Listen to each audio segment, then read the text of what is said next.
Okay, what does the text most strongly suggest about Sleep No More's use of its performance space? Okay, so this is going to be a fact, explicit detail, what's in the text. So the most recent iteration of the immersive theater experience Sleep No More, which premiered in New York City in 2011, transforms its performance space, a 5-story warehouse, into a 30s era hotel.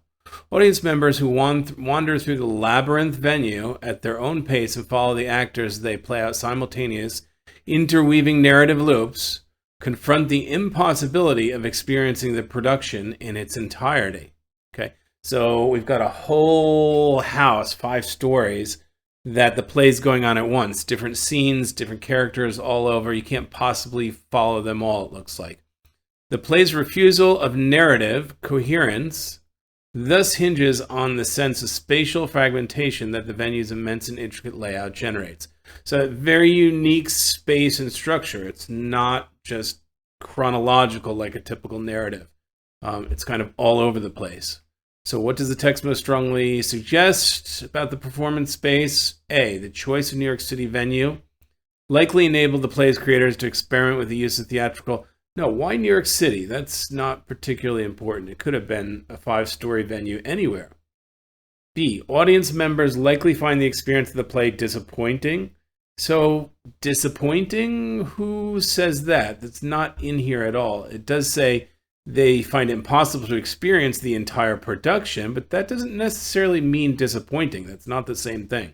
So that's not right. That's drawing a subjective conclusion that simply is not in the text. C, the production's dependence on a particular performance environment would likely make it difficult to reproduce exactly in a different theatrical space. Well, yeah, it does depend on the different rooms, the labyrinth venue, passing through the interweaving narrative loops. That could be very different in a different space. So the unique space gives the venue or the play a very unique attribute. This could be the answer.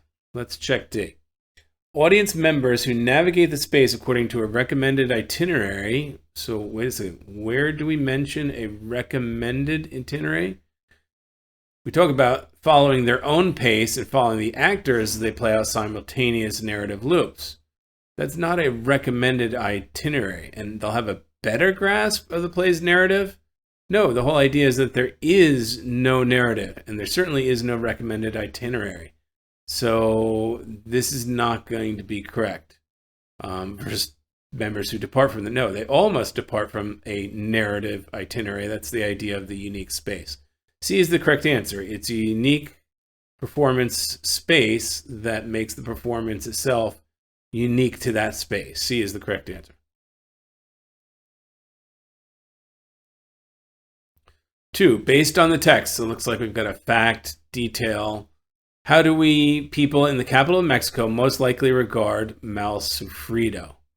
So the capital of Mexico regarding Mal Sufrido.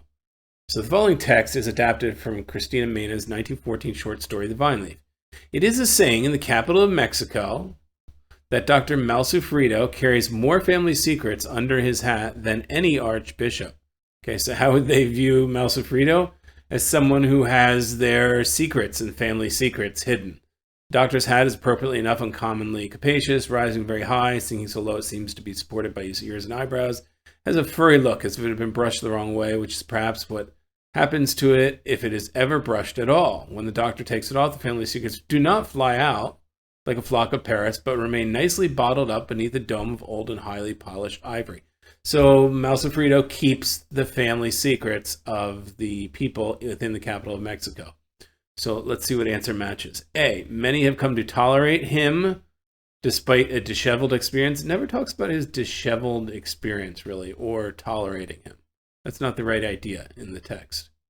Few feel concerned that he will divulge their confidences.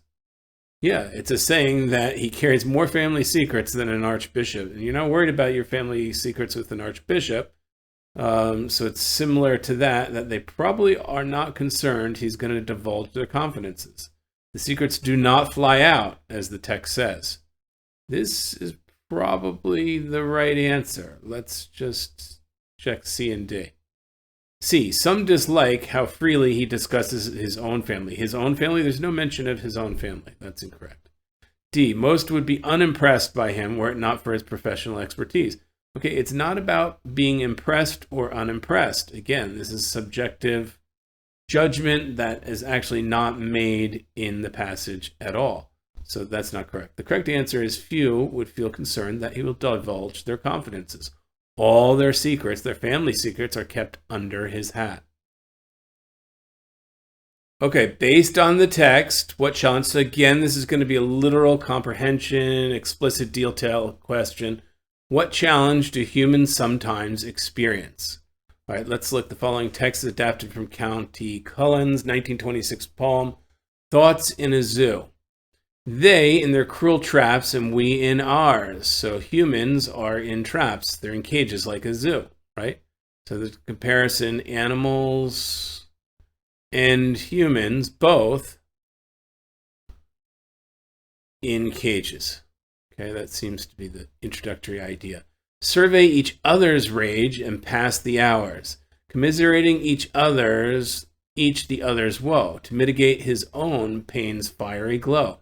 Man could but little proffer in exchange, save that his cages have a larger range. So the only difference between humans is that they have larger cages, but they still have cages just like animals. The lion with his lordly untamed heart has in some man his human counterpart. Some lofty soul in dreams and visions wrapped, but in the stifling flesh, securely trapped. So humans still trapped, just like animals in a zoo. That's the idea here. So let's see if we can find an answer that matches. A, they cannot effectively, that is humans, cannot effectively tame certain wild animals because of a lack of compassion. No, nothing to do with their lack of compassion that they can't tame animals. That's not the idea. The idea seems more animals and humans are both in cages. Man's just might be larger. B, they cannot focus on setting attainable goals because of lack of motivation. No discussion here of lack of motivation. That's not the right idea. C, they quickly become frustrated when faced with difficult tasks because of lack of self-control. Again, the idea of frustration, there is some rage in there, therefore a lack of self-control. That's not the core idea that what humans sometimes experience. That's not it. D, they have aspirations that cannot be fulfilled because of certain limitations. Yes, humans have cages, which is represented by their limitations, or the limitations are represented by the cages, and their aspirations cannot be fulfilled as a result. This is the right idea of the poem. Okay, 4, based on the text, this again looks like another literal comprehension, explicit detail question. How are polarons believed to be involved in the superfluorescence observed in such and such study? Okay, so we care about the polarons, which are mentioned there, it looks like. We'll see where else. Let's take a look at their study. In superfluorescence, electrical charges known as dipoles emit light in synchronized bursts so they are visible to the eye.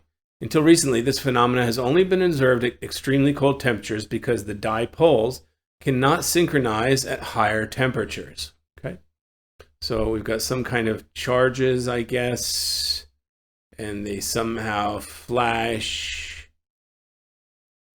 and synchronize at lower temperatures, and they cannot synchronize at higher temperatures because the dipoles cannot synchronize. So that's why it only works during the cold, the superfluorescence. Okay, this happens in the cold. Okay, but in a study by such and such and colleagues observed superfluorescence at room temperature. Okay, in thin films made of perovskite and other similarly crystalline materials. So, at room temp, if it's a thin crystal of a certain type, it looks like we can get superfluorescence. The researchers proposed that the formation of shock-absorbing quasi-particles called polarons, so that's what polarons are. These quasi-particles in the material protects the dipoles from thermal interference. So the polarons protect it from the room temperature, the heat, and allow essentially superfluorescence even without the cold.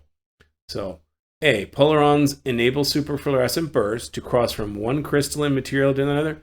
No, it says nothing about crossing crystalline materials. That's not the idea in the text.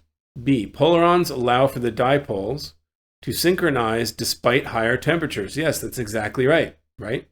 The dipoles can synchronize even at higher temperatures because of the polarons. That's your answer. Let's check C and D. Polarons accelerate the dipole's release of superfluorescent bursts. Accelerate the release? Nothing here talks about accelerating the release of superfluorescence. That's not it. D, polarons decrease the intensity of the superfluorescent burst? No, nothing says it decreases the intensity. B is the correct answer.